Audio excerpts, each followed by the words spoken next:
Hola, mi nombre es Sebastián, soy abogado y hoy te voy a hablar de los fundamentos del derecho. El control social.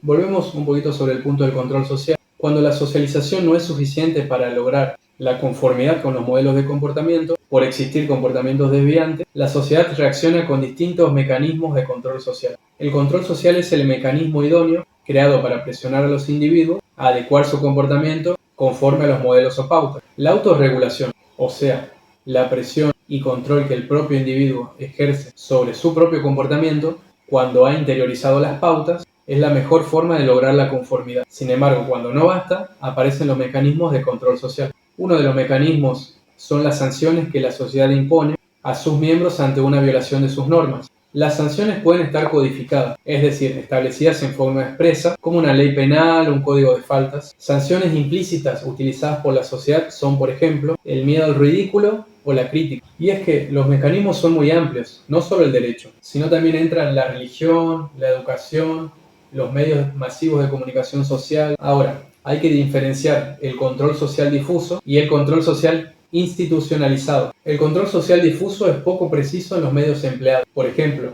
el que se ejerce a través de los medios masivos de comunicación social, prejuicios, rumores, etc. El control social es institucionalizado cuando aparecen órganos especializados para ejercerlo, cuyo accionar está sujeto a normas preestablecidas. Este control social puede ser punitivo, refiere a un castigo, o no punitivo. El no punitivo es el que se realiza a través de instituciones como la escuela o la familia. El derecho penal es el ejemplo típico del control social punitivo. Como dijimos en el anterior video, el control social puede ejercerse a través de técnicas disuasorias o promocionales. Dijimos también que la técnica promocional consiste en ligar consecuencias favorables al comportamiento que es socialmente deseable, mientras que la técnica disuasoria consiste en ligar consecuencias desfavorables al comportamiento desviante, estatus y roles sociales y jurídicos. El estatus es la posición social que una persona ocupa dentro de un grupo social o de la sociedad como un todo, que define los derechos y privilegios que le son atribuidos. El rol es el comportamiento esperado de una persona que ocupa un determinado estatus,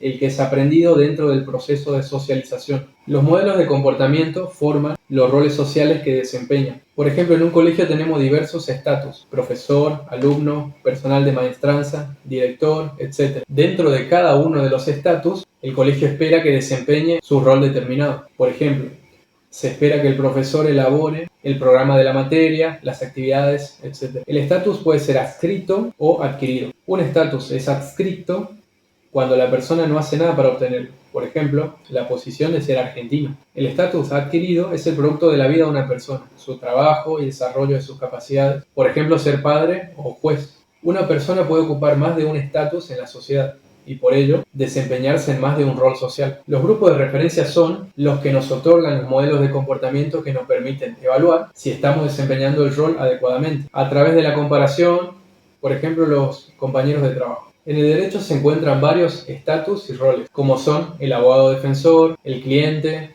imputado, fiscal, los jueces, etc. En la relación jurídica, en la que hablamos en el primer video del canal, el derecho que es, se encuentran dos estatus: las partes y los terceros. Las partes son los sujetos que integran la relación jurídica. Los terceros son los que, sin formar parte de la relación, pueden ser beneficiados o perjudicados por ella. Hay dos estatus entre las partes de la relación jurídica: el sujeto activo y el sujeto pasivo. El sujeto activo es el titular de un derecho o facultad, mientras que el sujeto pasivo es el titular de un deber u obligación correlativo. La situación jurídica es un estatus o posición que ocupa una persona en el derecho, que genera derechos y obligaciones. Por ejemplo, la situación del padre y del hijo. Para ellos, el derecho establece un rol determinado, integrado por un conjunto de facultades y deberes jurídicos. Las instituciones sociales y el derecho. Las instituciones sociales son una parte de la cultura, compuesta por una combinación relativamente permanente de modelos o pautas de comportamiento, de estatus, roles y relaciones sociales, compartidos y valorados por los miembros de la sociedad, que se agrupan alrededor de la satisfacción de una determinada necesidad social básica. Son instituciones sociales básicas en una sociedad: la familia, la educación, la política, el derecho, la religión y la economía. Decimos que la característica de permanencia de las instituciones sociales es relativa, porque la vida social se encuentra sometida a un permanente cambio, por lo que las instituciones se van adaptando y acomodando a las distintas necesidades que van surgiendo en la sociedad. Las instituciones sociales estabilizan la vida de las personas de la sociedad, ofreciendo modelos de comportamiento apropiados para las diversas situaciones que tornan previsibles sus conductas sociales. El sistema de todas las instituciones en una sociedad constituye su cultura, que definiremos más adelante en el video. De esta definición vimos que una institución es una determinada configuración de modelos o pautas de comportamiento en la sociedad. O sea, encontramos normas, costumbres, usos. La institución del derecho se constituye para satisfacer la necesidad social de orden y resolución de conflictos. Y en él encontramos normas, como son el derecho penal, el derecho procesal penal, el derecho civil, etc. Como principales estatus en la institución del derecho tenemos al juez, el fiscal, el abogado, etc. De ellos se espera naturalmente el desempeño de un rol. Cultura. A grandes rasgos, la cultura es todo aquello que el hombre produce y utiliza en sociedad. La cultura abarca todos los modelos de comportamiento, los roles sociales y a las instituciones sociales, como así también todos los artefactos que el hombre ha creado con cualquier propósito. Ahora hay que distinguir entre cultura subjetiva y cultura objetiva. Cultura subjetiva o dinámica es la actividad típicamente humana, la actividad conducida, o sea, orientada a un fin. Esta conducta puede ser interior o exterior. La conducta interior humana es su operar hacia adentro, en su mundo interior.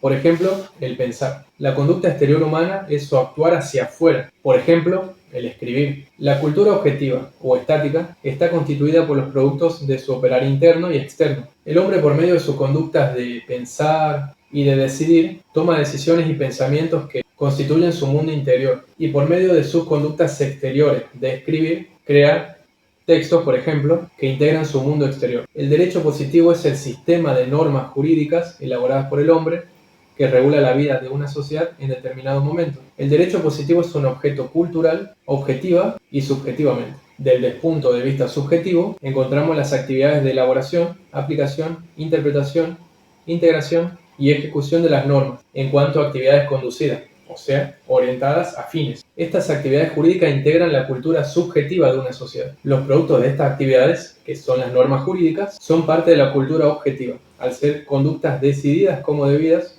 por imposición de los poderes correspondientes. Las funciones sociales del derecho como institución. El derecho positivo es aquel sistema de normas coercibles que imponen deberes y atribuyen facultades, elaboradas por alguien con el poder suficiente, que es producto de una serie de factores sociales, económicos, políticos, culturales, con la finalidad de realizar en forma efectiva una serie de valores vigentes en la sociedad. Como bien se señala en su finalidad, realizar una serie de valores sociales, el derecho es un instrumento creado para cumplir funciones sociales específicas. Y estas funciones se pueden clasificar en primarias y secundarias. Entre las primarias tenemos en primer lugar a la función de prevención o resolución de conflictos que surgen de la sociedad, proveyendo los medios para una solución pacífica. Y en segundo lugar, la función de control social, o sea, la prevención y represión de los comportamientos desviados. Entre las secundarias tenemos, en primer lugar, función de protección de los miembros del grupo respecto a las conductas de los demás individuos y del propio Estado. En segundo lugar, función de socialización, al guiar el comportamiento de los miembros de la sociedad para mayor certeza y seguridad de las personas. En tercer lugar, función de planificación de las condiciones de vida en sociedad, dictando diversas normas que las regulan. Por ejemplo, al dictar una ley de salud pública. Función constitucional o de legitimación del poder político, regulando las instancias decisorias, el procedimiento de decisión, legitimando el título del poder y legalizando su ejercicio. Por ejemplo, el procedimiento para acceder al estatus de presidente. Función distributiva, repartiendo recursos económicos y no económicos, dinero, bienes de consumo, etc., para una equitativa calidad de vida de los miembros de la sociedad. Por ejemplo, leyes de asistencia social. Tenemos en sexto lugar la función promocional, al actuar provocando los comportamientos deseables para la sociedad. Por ejemplo, normas que dispongan promover medidas para erradicar el empleo negro. Y por último, la función de cambio del orden constituido, para adaptarlo a las nuevas necesidades sociales, y esto se deriva de la posibilidad de sancionar nuevas leyes, derogar las vigentes según las necesidades que surjan. Y como siempre, si el video te ha gustado, dale like, comenta las inquietudes que tengan, suscríbete para enterarte cuando suba un nuevo video y espero verte en un nuevo video. Muchas gracias.